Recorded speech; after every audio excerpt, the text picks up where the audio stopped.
Fenêtre sur l'emploi. Recruter des commerciaux, des talents, c'est souvent un casse-tête, c'est complexe et on en parle justement aujourd'hui dans Fenêtre sur l'emploi avec Didier Pérodin. Bonjour Didier. Bonjour. PDG de Up2, entreprise qui a été créée en 2005. Yes. Et vous êtes, alors en particulier, vous ne faites pas que cela en recrutement, mais spécialisé dans le recrutement des commerciaux. D'abord, un petit mot, je dirais, de macroéconomie. Dans le secteur des commerciaux, c'est pénurique aussi, on est bien d'accord.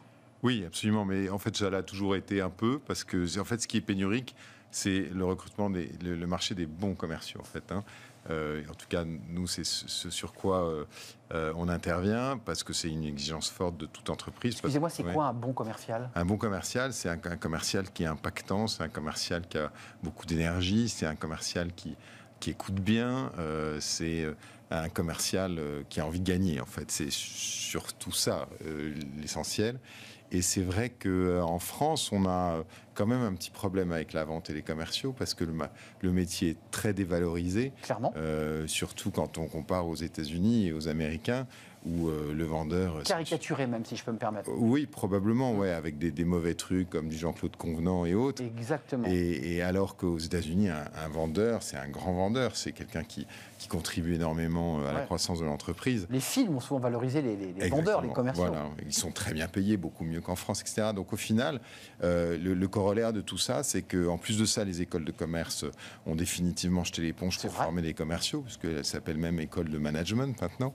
Donc c'est vraiment un truc sur lequel on se retrouve avec des quantités de jeunes qui rentrent dans les entreprises et qui ne sont pas formés à la vente. Donc le corollaire, c'est qu'effectivement, on se retrouve avec une pénurie de bons commerciaux. Pénurie, on va en parler, il y a le recrutement concret des talents, des bons commerciaux, mais vous avez aussi anticipé l'idée de les former. Les écoles ne les forment plus, donc vous récupérez ces jeunes. Alors, ils ont quoi ? Une bac, BTS, ils ont fait des études, ils cherchent leur voie un peu, parce que parfois, il y a des jeunes qui disent « je suis devenu commercial un peu par hasard, parce que je ne savais pas où aller, puis ça m'a plu ».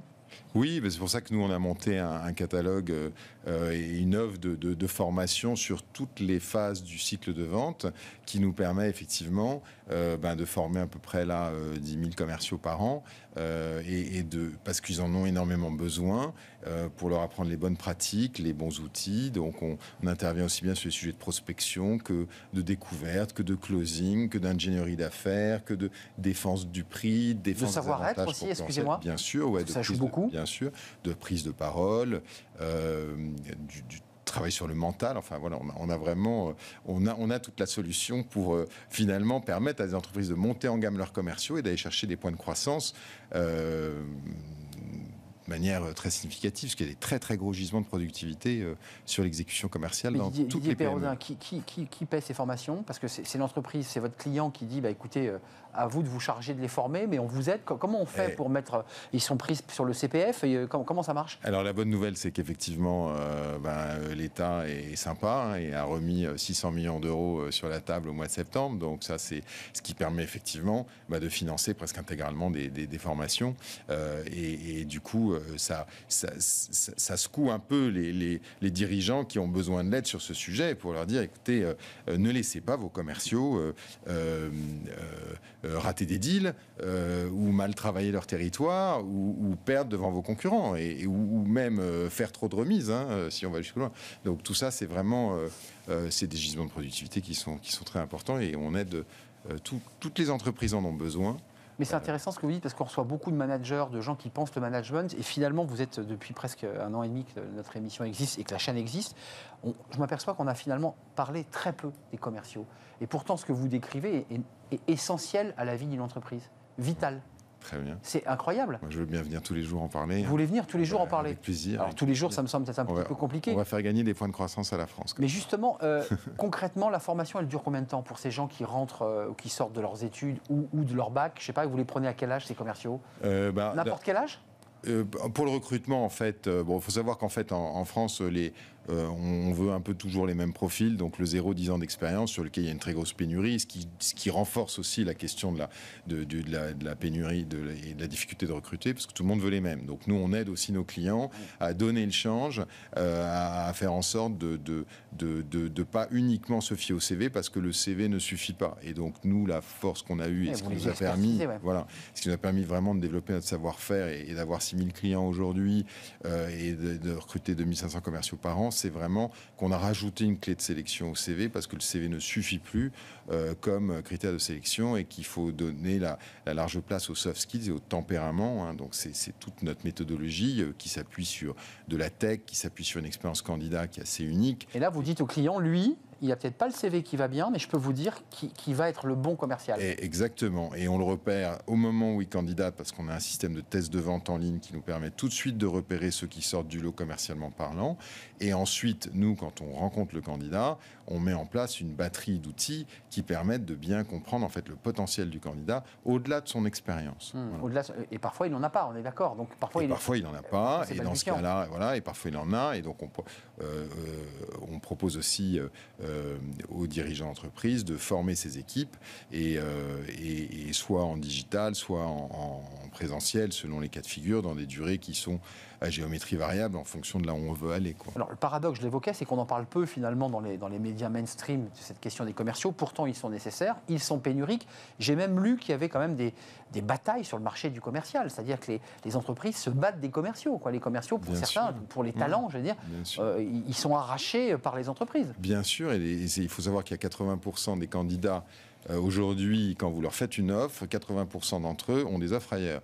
Donc ça veut dire qu'en fait, il faut faire un vrai travail, non pas de RH ou simplement de recrutement, quand on veut recruter des bons commerciaux, mais un vrai travail de vendeur. C'est-à-dire qu'il faut déjà bien comprendre ce qui les intéresse, leurs projets, et quels sont les concurrents, en fait, comme en vente, pour pouvoir effectivement gagner la guerre, en fait, parce que c'est de ça dont on parle, et mettre en avant ces avantages concurrentiels pour qu'ils viennent travailler plutôt chez vous. Et nous, tout ce processus-là, c'est vraiment quelque chose sur lequel on pense qu'à ça en fait toute la journée et on l'a vraiment intégré, modélisé dans tout notre dispositif d'évaluation, de sourcing, de candidats et de manière à présenter, à sécuriser en fait les recrutements parce que présenter bon candidat c'est une chose, mais il faut effectivement les closer comme on dit. Quand vous dites closer, ça veut dire, pour le dire simplement, il faut que le client soit sûr qu'il va bien l'avoir et qu'il ne partira pas le matin même chez le concurrent parce qu'il a mis 20%, 30% en plus. Exactement. Et que les primes ont été doublées. C'est bien ça, closer. Exactement. Il y a beaucoup d'erreurs aussi là-dessus, donc on aide aussi nos...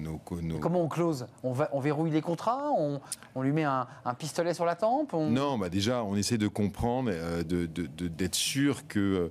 d'abord de comprendre le projet du candidat et ensuite d'être sûr qu'on va pouvoir le nourrir avec l'ADN de la boîte, avec le cycle de vente, avec le contexte de l'entreprise. Donc ça, c'est un truc qui est souvent skippé dans les processus de recrutement, parce que vous avez les candidats qui disent moi je suis le meilleur, vous avez l'entreprise qui dit viens chez moi parce que je suis la plus belle, mais au final on oublie de vérifier que le match se fait effectivement. Donc ça c'est un travail RH aussi qu'on intègre dans nos évaluations, tout ça pour essayer de limiter effectivement le taux d'échec qui est très important, qui est quasiment de 40% sur la première année. Hein. Juste intéressant parce que vous évoquez, on finira par Up to Youth, qui est votre programme pour les jeunes étudiants, il faut qu'on en parle, mais vous le dites sans le dire, mais sociologiquement, vous dites finalement chacun a tendance un peu chez les commerciaux à se pousser un peu du col, à expliquer qu'il est le meilleur, ça fanfaronne, d'où d'ailleurs les caricatures autour de ce métier. C'est vrai, c'est une caricature, ça, c'est chacun disant moi je suis le meilleur commercial, j'ai mes chiffres de vente. C'est vrai ça ? Oui, c'est vrai. Cette attitude-là en fait ? Oui, si vous demandez à un commercial, est-ce que vous êtes un bon commercial, vous avez 100% des garçons et des filles, ils disent oui, bien sûr. Donc, bien sûr, et vous, ensuite... C'est pour ça que c'est compliqué à bien évaluer, parce qu'il faut quand même un peu gratter la couche et aller en profondeur sur la réalité du potentiel de chacun. Il y en a toujours du potentiel chez tout le monde, mais c'est au moins ce potentiel de bien l'exploiter et de positionner le candidat au bon endroit en fonction de ses bonnes skills. En tout cas, vous nous conseillez aujourd'hui, pour ceux qui sont à la recherche d'un emploi et qui sont dynamiques, qui ont envie évidemment de convaincre, parce qu'il faut quand même donner un peu de soi-même, hein, il faut se battre. C'est un secteur qui recrute. Ah oui, bien sûr. Un commercial, en moyenne, ça met 21 jours pour trouver un job. Donc, bien sûr, on en a... Avec expérience, je précise. Oui, bien sûr. Non, mais c'est important de le dire. Bien sûr, c'est parfois le mouton à 5 pattes. Quelques mots sur Up to Youth. Mais c'est pas pour ça qu'il avance plus vite, le mouton. Ouais, c'est ce que je voulais dire. C'est que c'est ce que vous dites à vos clients. Il faut 4 pattes qui marchent bien, que 5 qui boitent. Up to Youth, c'est quoi ce programme pour les étudiants ? C'est quoi ? C'est de l'entretien gratuit ? C'est un truc pour être sympa d'abord et pour aider les jeunes parce qu'ils ont besoin d'aide, surtout après Covid. On s'est dit sortie d'études ou encore en études ? En études et sortie d'études pour les aider et peut-être aussi déclencher des vocations parce que c'est quand même un sujet. Il n'y a que 3% des jeunes qui ont très envie de faire de la vente en France. C'est quand même un problème.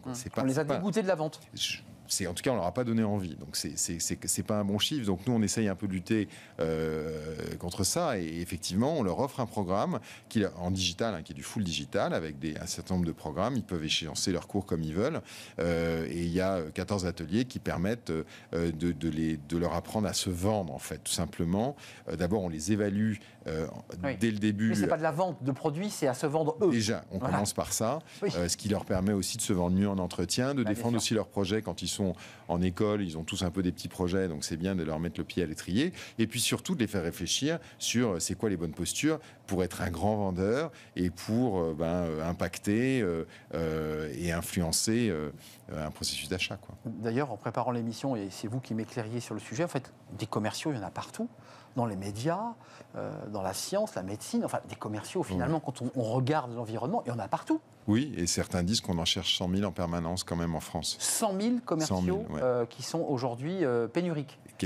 On les a pas, honnêtement, on les a pas. Les DCF, effectivement, ils disent qu'il y en a 100 000 qui sont potentiellement recherchés. Mais vous qui avez une vue globale de ce marché, je ne l'ai pas précisé, mais il y a quand même 150 collaborateurs, UP2, c'est partout en France, on est d'accord, hein? On est 200 partout en France, sur toutes les grandes villes. Maillé, hein, donc c'est pas que Paris. Voilà. Vous avez une vue globale du marché, on les a pas, ces 100 000. Non, on les a pas. Ils n'existent pas, on est d'accord. On les a pas, et nous, nos études révèlent qu'on a 53% des entreprises qui ont un projet de recrutement d'un commercial cette année. Donc c'est sûr qu'il y a un problème. C'est sûr qu'il y a un problème. Donc il faut trouver des moyens, des outils, des dispositifs pour gagner cette guerre. Et nous, c'est notre travail que de donner le change et présenter des bons candidats à nos clients avant que leurs concurrents les prennent, tout simplement. Candidats formés entre les mains des équipes d'UP2. Alors formés ou pas, parce qu'il y en a qui sont déjà très bons. Non, mais par ailleurs, il y a aussi quand même la possibilité de les former. Exactement. Didier Pérodin, c'était un plaisir de vous accueillir, PDG de UP2. C'est partout en France, alors évidemment basé aussi à Paris, ça va sans dire, mais 100 000 commerciaux, et on ne les a pas, évidemment, donc votre action est pour le moins utile, et puis pour revaloriser ce métier, qui n'a pas une excellente image. Merci d'être venu nous rendre... Merci, et à demain alors. Et à demain, parce que vous viendrez donc tous les jours nous parler des commerciaux, évidemment. Merci à vous, merci de votre fidélité, de vos réactions sur Internet, bien sûr. Merci à toute l'équipe, merci à Lauriane pour la réalisation, merci à Guillaume, que je salue, qu'on ne reverra plus, mais que vous ne verrez pas non plus, il va nous quitter. Je le salue, ce cher Guillaume, réalisateur son, et puis je remercie Fanny Gressner et Margot Ruot, qui resteront, elles, avec moi, évidemment. Je serais bien triste si je les perdais. Je serai là demain, je serai là dans quelques jours. Bye bye.